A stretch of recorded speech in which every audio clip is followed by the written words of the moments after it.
So, harvest tayo ka-channel ng ating melon. Tikman natin. Anong lasa?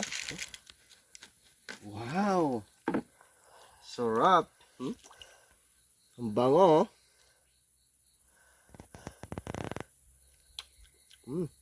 matamis.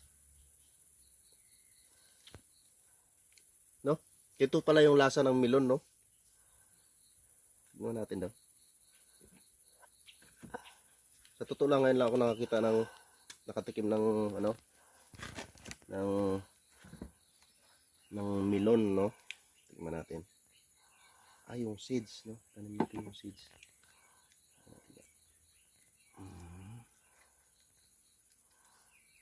Ayan. Ganito pala ang lasa ng melon. Ngayon lang ako makakatikim ng personal na melon, no? Natitikman ko yung melon na